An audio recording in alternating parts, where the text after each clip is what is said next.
So, y'all, 2020 has been rough.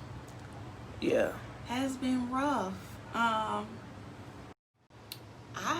you know, I've been really getting, I guess, kind of dealt with in the sense of, is your yes still intact? Is your yes to God and your yes to your commitment, to your relationship, to you building with Him, to you trusting Him, is your yes still intact? And what I realized about the word yes, Imani, like you just said, you're preparing for marriage. Your yes is not contingent upon everything being great.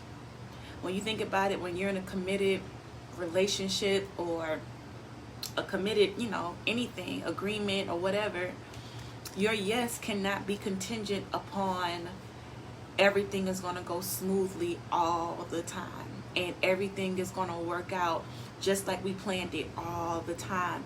And sometimes when sometimes like walking this whole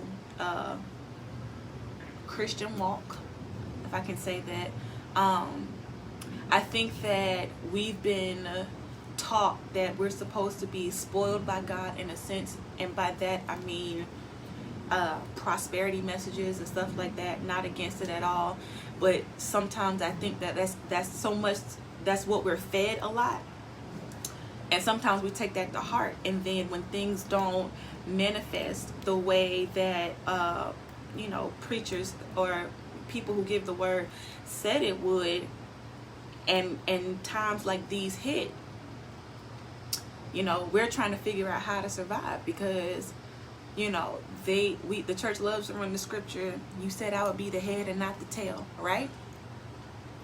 But and the Bible does say that, but at the same time we don't always feel like the head. Sometimes we feel like at the bottom of the barrel. We're at the bottom of the totem pole. So is your yes still intact? It's a question that's been resounding in my ear, in my spirit, that my yes, even to in the natural sense, like my yes to my husband was not based on the fact that we're gonna have we are going to be prosperous or whatever, but the growing seasons, the preparation seasons, the testing, me and my husband, we have like a great marriage. Barely there's not a lot of neck to neck arguing. We do have our moments or whatever, but it's not like terrible. But we were talking this morning and I told him, I said, you know what, sometimes your relationship is not tested until it's in hot water, until your life is hit with pandemic or sickness or a loved one dying or anything like that. Your relationship and the strength of that relationship is not tested until you're in hot water. Everybody can say yes to God and yes to your will and yes to your way. When the sun is shining, your bills are paid, you got extra money to do what you want on the side, kids are taken care of, your family is in good health, you got the best pastor, you're going to the best church, you got friends and support system, and just everything is going well. But what happens when pandemic strikes and people are losing their jobs, and some people have been evicted, some people are dealing with repossessions, some people are dealing with losing people, close loved ones. People have been literally dying this year. Like, this year has been one death after the other, one hit after the other, and in all of that, God still wants to know, is your yes still intact? Even when it's rocky, even when the boat is shaking, even when it seems like Jesus is asleep, like he was on the boat, right? When that storm came, is your yes still intact? And I read something this morning that says you only gain walking on water capability when you're secured in the fact that you can leave the security of the boat. think about it. Well, as long as you're in the boat, you have security, you have everything you need, you have provision. But walking on water capability doesn't come until you take that risk. Until Peter obeyed God when he said, come, right? He didn't have that walking capability until he stepped out. And sometimes our fear of what happens, and our fear of stepping out, and our fear of giving God a full yes. Sometimes it's like we like to give God a full yes, but we like to have and keep that one thing on the side, like just in case. You know what I'm saying? Like some relationships I've heard of, you get into or whatever, and you be like, yeah, I'm either gonna serve me or you not, but make a decision. And is your yes still intact when everything is looking like it's falling apart? When the world seems like it's literally falling apart, when you're dealing with, we're dealing with racism again, seems to be the head of that seems to be coming up. You know what I'm saying? Stress is at a all new high. People are trying to figure out what they're going to do about resources as far as money and dealing with kids, and how do we move from this level to the next. And in all of that, if you don't have a righteous resolve right now in the fact that in him I live, in him I move, and in him I have my being, I will trust in the Lord with all thine heart and lean not to my own understanding. In all thy ways acknowledge him and let him. But yeah, are you gonna be swept away with what's trying to come about? It's real easy right now to say that God is not working and God is quiet and God is not speaking. But if you are really in tune with the Spirit, he is speaking, and if you pay attention, he is trying to open up our eyes to what's going on around us. But sometimes we can be so focused on the storm that we don't see what God is trying to prove to us in the storm. He's trying to prove to us that he is Jehovah Jireh, our provider. He's trying to prove us that he's Jehovah Nisi, God our banner. He's trying to prove to us that he can be Jehovah Shalom, God our peace, even in the midst of trouble. Even when things are going haywire, he's still the God of our peace. Still the God of that provides for us. Still the God that sustains us, and still the God that takes away all of our fears if we give it to him. Cast your cares upon him because he cares, right? Right? He'll keep you in perfect peace if your mind is stayed on him, right? So we have these scriptures that have been embedded in us for times like this, like when the church is closed and we can't get to the pastor and we can't get to the altar and there's nobody to lay hands on us. You got to learn how to lay hands on yourself. You got to learn how to speak to your situation. You have to learn how to speak to that mountain and say, be ye moved, right? And that's what we've been taught. That's what we've been taught. We've been taught to how to hold on through pandemic, how to hold on through tragedy. Is your yes still intact? Or is your yes contingent upon what goes on around you? If I have a good day, my yes is still intact. If all my bills are paid, I'm never struggling, my yes is still intact. If my kids are healthy, if death never touches my family, my yes is still intact. Is that what it's contingent upon? That's almost like usury in a sense when you think about it. What if your husband or your wife just married you because of what you could offer them? And it was only good, like that person was only with you as long as the promise of what you could offer them stayed the same. No dips, no struggle, no nothing.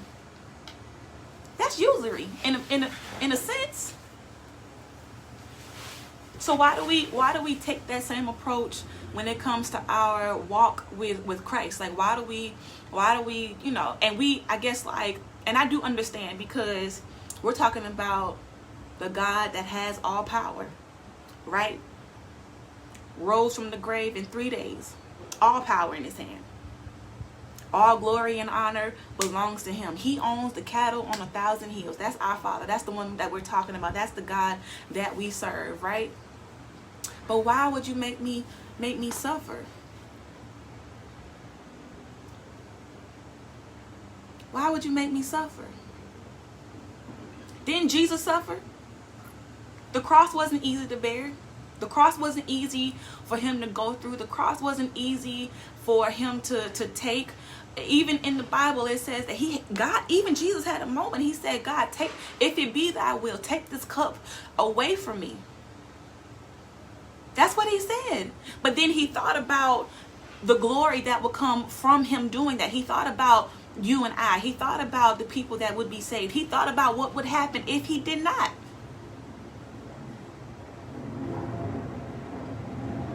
God's goodness and God's grace was never contingent upon what we did. We all have a measure of grace. He's given us a measure of grace.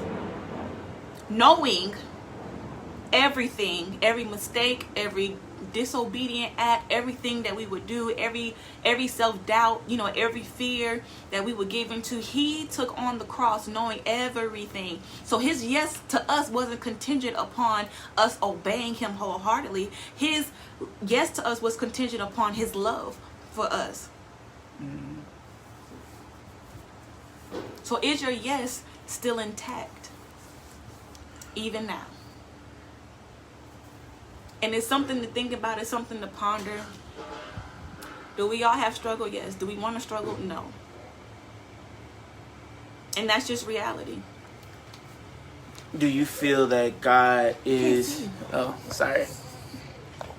Do you feel like in the midst of this pandemic... Yo, keep spreading this knowledge. Yo, love you too, Justice. Do you feel like God is still during this pandemic? Whatever, when she asks, is your yes still intact or whatever, do you still trust God enough to bring you out or bring you through this pandemic? Do you feel like God is still God? Do you believe that God is the God of everything? He is, the provider, like she said. How strong is your relationship with God? Do you still trust him in that moment? And I'm asking these questions, it's because sometimes I have to ask myself these things. Yes, I still trust God regardless of what's going on. Is it hard sometimes? Yes, it is. But do he always come through? Yes, without a doubt.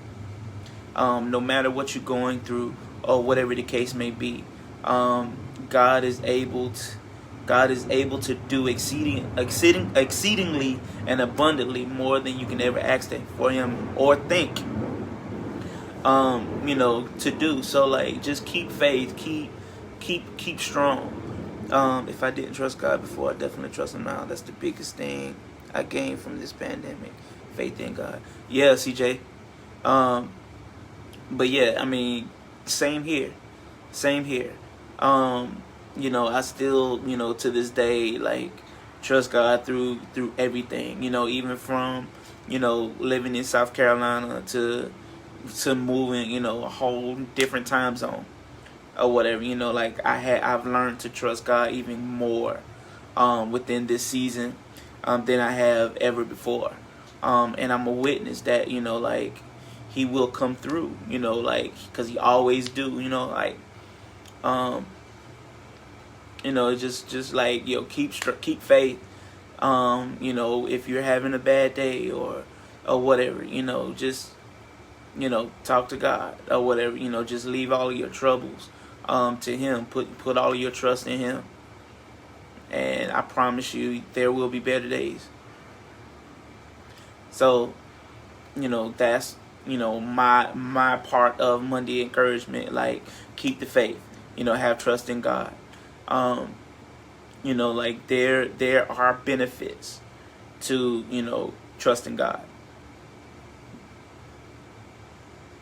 Even on when Jesus was on the cross, he had a moment, a human moment that we all have. He said, Father, why hast thou forsaken me? And if we're honest, sometimes we all have that feeling sometimes. Like, Father, why have you forsaken me? Like, why has it seemed that you've left me in this desert where there's no resources and there's no water, and I can't seem to find my way through or see my way to the next step. Why hast thou forsaken me? But even in all of that, I believe God sent us to let you all know that you do have the grace to finish. Not only the grace to finish, but you have the grace to finish strong. And this thing is not going to kill you. I don't know what you're dealing with. I don't know even if a family member close to you is dealing with something. I don't know what that pressing issue may be. But you have the grace to finish. And you have the grace to finish strong. You have surviving capabilities that God has given you and downloaded you with. You will not bend. And you will not fold. You will not lose. And whatever you did lose, God is the God of restoration. He will restore what was lost and make it better than before. He's that kind of God. That's the kind of God we serve. And you have to know that. Regardless of how hard it may be, you have to know that. Because your reality says otherwise. Your reality does not say, I'm going to make it through this. But get within yourself a righteous resolve that come hell or high water, my yes is still intact. And I'm going to make it. Regardless of who comes, who walks away, what comes, what goes, I'm going to make it. And then after this, you'll have a testimony. You'll have a praise. You'll have a deeper revelation of what it means to authentically worship. It's going to be better. Also remember, words have power. Words have power. And, speak positive. Try to make the best out of every situation. There's always a light at the end of the tunnel. So stay positive, keep your head up, stay strong. Hey, the sky's the limit. But Monday encouragement for the day. Pray it blessed y'all. Came straight from the heart. Right. But we love y'all. We love y'all. I'm Stuck on Base. And I'm Sarah V. Sarah V. Love y'all. Love y'all. All right.